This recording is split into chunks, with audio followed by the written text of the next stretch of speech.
Volume 1 Chapter 2 Section 1. Zheng and the newbies followed the mercenaries in panic.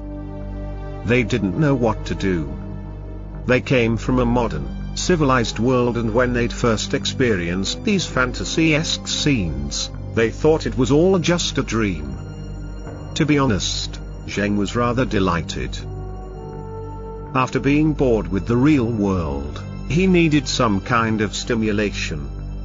Whether it's one-night stands, getting into fights, or even drugs, they were just part of the real world. Once you wake up, you would be back at that boring world. But that wasn't what he wanted. He wanted something more exciting. He was delighted when he first learned of this world. Not only could he experience all these worlds, but he could also enhance himself with points. Because he saw so many horror movies, as long as the first few worlds belonged to movies he had seen, then he would just become stronger and never die. Once he became strong enough and nothing could kill him, he would be able to go to any world and live however he like. And if he got bored of this place, he would just go back to the real world. That was what Zheng imagined. Until the sound of those two explosions came. It shattered his fantasy. Heaven didn't exist, and this place wasn't heaven. This was hell. He was just a little bug in the eyes of God. Human lives were worth nothing more than just explosions. He didn't want to die. The cast didn't notice those explosions. They didn't even notice two people were missing. When they reached the bottom of the stairs, a mercenary said, "Status. Red Queen is locked onto us. She knows we are here." Who's the Red Queen?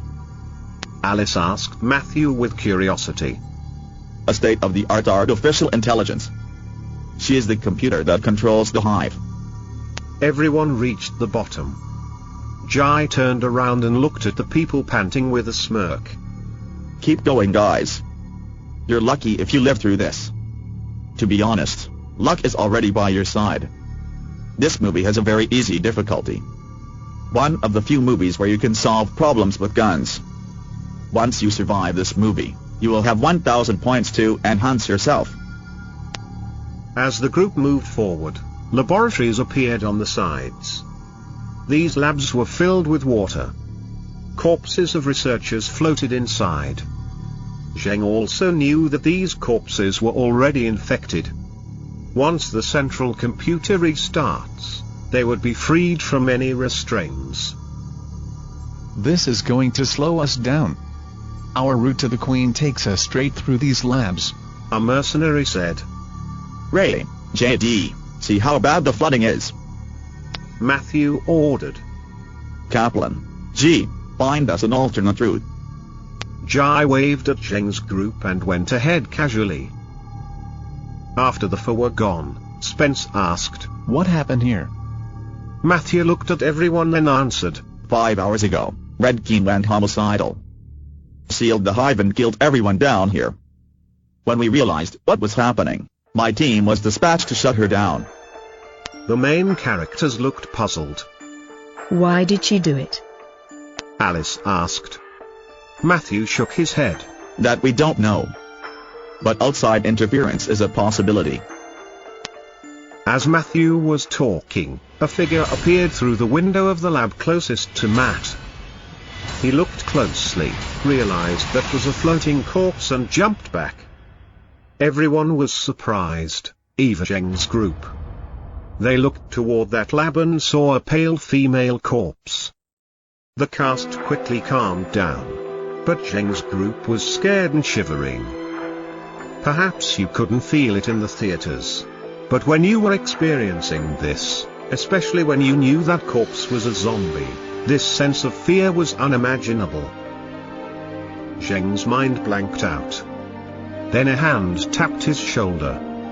The slightest sound was enough to freak anyone out this moment. He immediately jumped backward a few feet before turning around to take a look. The glasses girl was standing there laughing at him. Hey, why don't we introduce ourselves?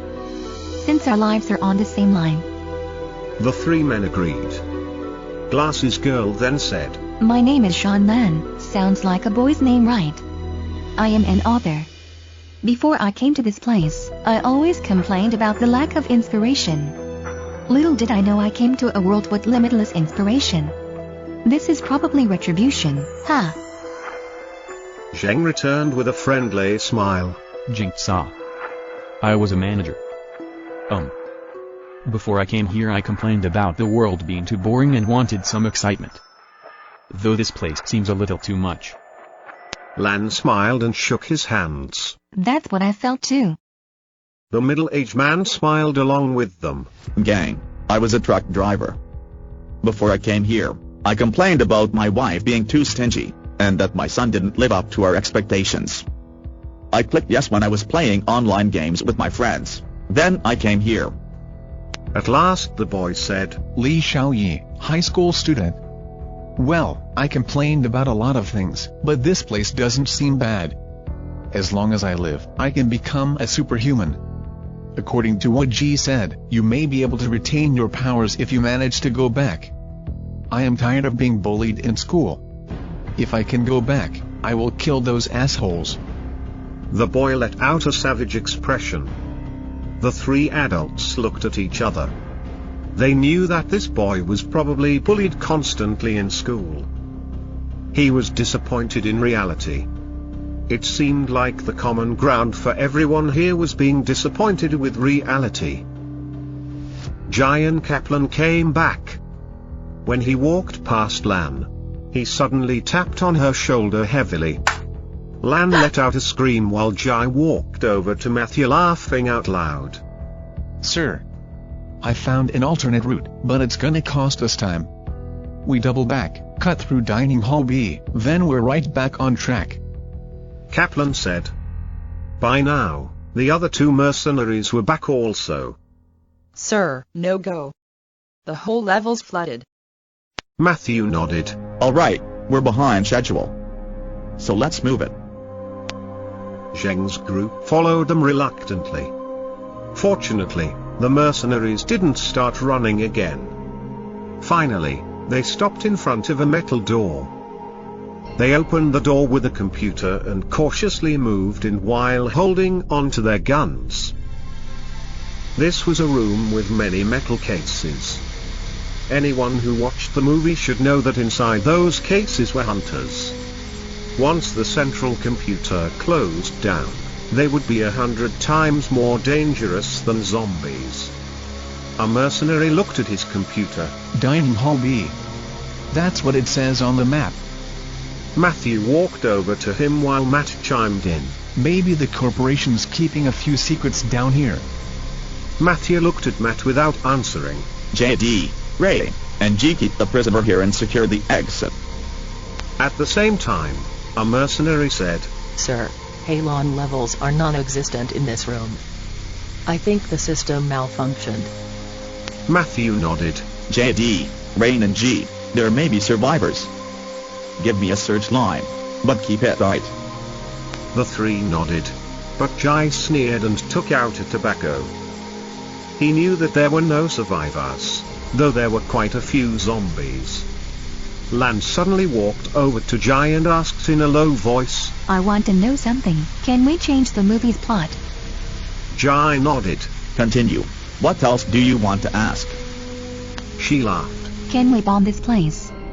If we kill all the hunters in this room, then we could gain a few thousand points. Jai laughed with her. You're not wrong. We could get a few thousand points for bombing this place, but I have two questions. First, do you think they will let us do it? He pointed to the mercenaries. They don't know what these are, and don't know what happens after the central computer is closed.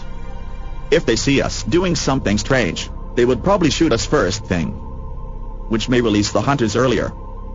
God wouldn't let you change the plot so easily, and even if you did, it will probably increase the difficulty and cause some accidents. Understand?